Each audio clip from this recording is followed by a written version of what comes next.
لله رب العالمين والصلاة والسلام على سيد الأنبياء والمرسلين أما بعد أعوذ بالله من الشيطان الرجيم بسم الله الرحمن الرحيم قل هل يستوي الذين يعلمون والذين لا يعلمون صدق الله العظيم عن أبي هريرة رضي الله تعالى عنه قال قال رسول الله صلى الله عليه وسلم المؤمن القوي خير وأحب إلى الله من المؤمن الضعيف وفي كل خير احرص على ما ينفعك واستعن بالله ولا تعجز رواه مسلم سرور علم ہے کیف شراب سے بہتر کوئی رفیق نہیں ہے کتاب سے بہتر پروں کو کھول زمانہ اڑان دیکھتا ہے پروں کو کھول زمانہ اڑان دیکھتا ہے زمین پر بیٹھ کے کیا آسمان دیکھتا ہے. حضرت محترم تاریخی شواہد اس پر مبنی ہے کہ سیاست و معرفت کا میدان ہو یا اقتصاد و معیشت کی میزان، تہذیب و تمدن کی آن ہو یا علم و ہنر کی شان، دین و مذہب کی پہچان ہو یا ٹیکنالوجی و جدید وسائل کی باران، اقتدار و حکومت کا سلیمان ہو یا حکمت و بصیرت کا لقمان، اتحاد و یگانگت کا استان ہو یا شجاعت و بہادری کا میدان، محبت و الفت کا فیضان ہو یا معاشرتی ایوان، ہر مقام پر وطن عزیز نے ایسی نابغہ روزگار ہستیوں کو اپنی آغوش میں پروان چڑھایا جنہوں نے اقوام عالم میں اپنی لیاقتوں کا لوہا بنوایا اور اپنی علم و ہنر کی خدمت سے ملک اور ملت کی ادبی، ملی، معاشی اور معاشرتی نمو میں بہت ہی نمایاں کردار ادا کیا. اور قرآن و سنت کے آثار اس پر شاہد ہیں کہ انسان کی تخلیق اور علم و معرفت کا چولیدہ سورہ بقرہ کی آیت نمبر 31 وَعَلَّمَ آدَمَ الْأَسْمَاءَ كُلَّهَا. اور اللہ تبارک و تعالیٰ نے نسل انسانی میں انبیاء اور رسول کو بھیجا، لیکن اس وقت کے حالات جیسے تھے، جس طرح سے تھے، اللہ تبارک و تعالیٰ نے اپنے انبیاء کرام کو اسی طرح کے معجزات سے نوازا. حضرت موسیٰ علیہ السلام جس زمانے میں تشریف لائے جادو کا بہت زور تھا، تو اللہ تبارک و تعالیٰ نے حضرت موسیٰ علیہ السلام کو عصا ویسے مقناطیسی طاقت عطا فرمائی کہ وہ سانپ بن جاتا، اژدہا بن جاتا. اور آپ کو یہ بیضا عطا فرمایا کہ جس سے سارے جادوگر حیران و پریشان ہو گئے اور شکست کھا گئے، ایمان لے آئے. حضرت عیسیٰ علیہ السلام جس وقت دنیا میں تشریف لائے اس وقت میڈیکل اس کا بہت زور تھا. اللہ تبارک و تعالیٰ نے ان کو ایسا معجزہ عطا فرمایا کہ مریض پہ ہاتھ پھیرتے تو وہ شفا یاب ہو جاتا. حضرت داؤد علیہ السلام کو اللہ تبارک و تعالیٰ نے زرہ بنانے کا ہنر عطا فرمایا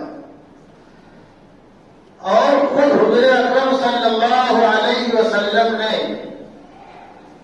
آپ کے دور میں سریانی اور عبرانی زبان میں خطوط آیا کرتے تھے، ان کو پڑھنا اور سمجھنا. اس کے تعلق سے آپ نے حضرت زید بن ثابت رضی اللہ تعالیٰ عنہ کو حکم فرمایا. انہوں نے 15 دن کے اندر وہ زبان سیکھ لی. بخاری میں روایت ہے باب من تکلم بالفارسیۃ والرطانہ یا بالرطانۃ والفارسیہ. اور اللہ کے پیغمبر صلی اللہ علیہ وسلم جس زمانے میں تشریف لائے اس زمانے میں زبان کا بہت زور تھا. عرب والے اپنے کو وسیع اور بلیغ سمجھتے تھے اور اپنے مقابلے میں کسی کو گنتے اور گردانتے نہیں تھے زبان کے تعلق سے. تو اللہ تبارک و تعالیٰ نے نبی آخر الزمان کو قرآن جیسا معجزہ عطا فرمایا کہ جس کے آگے عرب والوں کی زبانیں گم ہو بڑے شعرا فصحا بلغا ادبا سب حیران و ششدر رہ گئے، کسی سے ایک آیت کا بھی جواب نہ بن سکا۔ تو کہنے کا خلاصہ یہ ہے کہ حالات کے تناظر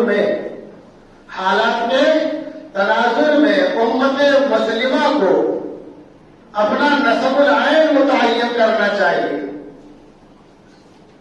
اور حالات کے حساب سے آگے بڑھنے کی کوشش کرنی چاہیے۔ یہ زمانہ جو ہے، جو دور چل رہا ہے، علم کا ہے، حرفت کا ہے، ہنر کا ہے، تعلیم و تعلم کا ہے۔ آپ اگر غور کریں گے تو آپ کو یہ اندازہ ہو جائے گا بہت اچھے طریقے سے کہ دنیا کے نقشے پر کچھ ایسے ممالک ہیں جن کا رقبہ اپنے وطن عزیز کے بعد صوبوں سے بھی کم ہے، لیکن دنیا میں ان کا ڈنکا اس لیے بجتا ہے کہ ان کے یہاں علم پر بہت زیادہ زور ہے، اور وہاں جو خواندگی یعنی جو تعلیم کی جو شرح ہے 100% ہے، اور ان کی تمام چیزیں دنیا میں رائج ہیں۔ سب لوگ ان کے محتاج ہیں بہت سی چیزوں میں، کس بنیاد پر؟ محض علم کی بنیاد پر۔ اور اگر آپ غور کریں تو اپنے وطن عزیز میں کچھ ایسے لوگ رہ کے بستے ہیں جن کی آبادی کا تناسب 3% یا 5% ہے، 3% یا 5% ہے، لیکن اگر آپ غور کریں گے تو 60 اور 70 یعنی 65 کے آس پاس جتنے اہم اور کی پوسٹ ہیں، یعنی کلیدی عہدے اور مناصب جتنے ہیں، ان سب پر وہی فائز ہیں، ہر جگہ وہی بیٹھے۔ کیوں؟ اپنی علمی لیاقت کی بنیاد پر، اپنی تعلیم کی بنیاد پر۔ انہوں نے یہ نہیں سوچا کہ ہم بھنگار کی دکان ڈالنے کا تو بیٹا ہمارا خوب پیسہ کمائے گا، انہیں کیسا علم حاصل کریں گے تو ہمارے ہاتھ میں نکیل رہے گی اور بہار رہے گی، ہم جدھر چاہیں گے جیسے چاہیں گے ویسے لوگوں کو گھما سکتے ہیں، ترقی کے راستے طے کر سکتے ہیں۔ حقوق انسانی کے ایک افریقی نظام امریکی کارکن ہے، وہ کہتے ہیں کہ جب کوئی قوم علم و فن سے تعلیم یعنی ایجوکیشن کل کے مستقبل کا پاسپورٹ ہے، تعلیم کل کے یعنی آئندہ کی زندگی کا کیا وہ پاسپورٹ ہے، ان لوگوں کے لیے جو آج اس کی تیاری کرتے ہیں، جنہوں نے آج تیاری کی، گویا کہ آگے کے ترقی کے راستے ان کے لیے کھلے ہوئے ہیں اور ان کے لیے وہ پاسپورٹ ہے۔ آج گزشتہ جمعہ کو ہم نے ہمارے دوست ہیں ایان اشتیاق ہاشم اللہ، انہوں نے سورہ یوسف کا تذکرہ کیا تو گزشتہ جمعہ کو ہم نے مثال میں پیش کیا تھا، کہتے ہیں یوسف نبی علیہ السلام جس علاقے اور خطے میں پہنچے تھے بیچے گئے، لیکن اپنے علم کی بنیاد پر اس علاقے اور خطے کے حکمراں بن گئے، جبکہ اس علاقے اور خطے والے آپ کے قبیلے کے نہیں تھے، آپ کے خاندان کے نہیں تھے، آپ کے گھرانے کے نہیں تھے، اور آپ کے ہم مذہب بھی نہیں تھے۔ اتنے کلیدی منصب پر اور تخت و تاج پر کس نے بٹھایا؟ علم و ہنر نے بٹھایا۔ تو جو افریقی نظام جو کہہ رہے ہیں کہ یہ تعلیم اور علم جو ہے یہ مستقبل کے لیے پاسپورٹ ہے، اس میں مکمل طریقے سے سچائی ہے، اور وطن عزیز کے بہت ہی اہم شخصیت جن کو تعلیمی انقلاب کا ایک زمانے میں روح رواں مانا جاتا تھا، سر سید احمد خان کہتے ہیں جب کوئی قوم فن اور علم سے عاری ہو جاتی ہے، یعنی اس کے پاس علم نہیں ہوتا ہے، تو یہ غربت کو دعوت دیتا ہے، غربت کو، بھوکمری کو، پریشانی کو دعوت دیتا ہے، اور جب غربت آتی ہے تو ہزاروں جرائم جنم لیتے ہیں، ہزاروں جرائم جنم لیتے ہیں۔ آپ سروے کرو، اندازہ کرو، غربت اور تنگدستی کے مارے لوگ کیا کیا کرتے ہیں، کتنے کتنے جرائم و کرائم کرتے ہیں، اور کون کون سی حرکتیں اپناتے ہیں اور افعال کرتے ہیں اور کرتوت کرتے ہیں، جس کو بولتے ہیں بات۔ تو علم کیا ہے؟ یہ انسان کی ترقی کا ضامن ہے۔ اللہ تبارک و تعالیٰ نے ارشاد فرمایا هل يستوي الذين يعلمون والذين لا يعلمون۔ یہ آیت کسی اور تناظر میں نازل ہوئی تھی، لیکن اگر آپ غور کرو گے تو اس میں ہم تمام لوگوں کے لیے سبق ہے، اللہ کیا کہتا ہے؟ جاننے والے اور نہ جاننے والے کیا برابر ہو سکتے ہیں؟ جاننے والے اور نہ جاننے والے کیا برابر ہو سکتے ہیں؟ جن کے پاس علم ہو، ایجوکیشن ہو، ڈگری ہو، اور جو بالکل خالی ہو، انگوٹھا ٹیپ ہو، تھمس اپ ہو، کیا دونوں برابر ہو سکتے ہیں؟ ہرگز برابر نہیں ہو سکتے ہیں۔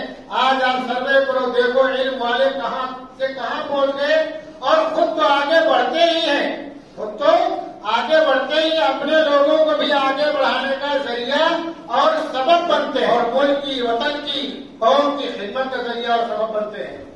اللہ کے پیارے حبیب نے ارشاد فرمایا، مسلم شریف کی روایت ہے کہ المؤمن القوی خیر واحب الی اللہ من المؤمن الضعیف، کہ طاقتور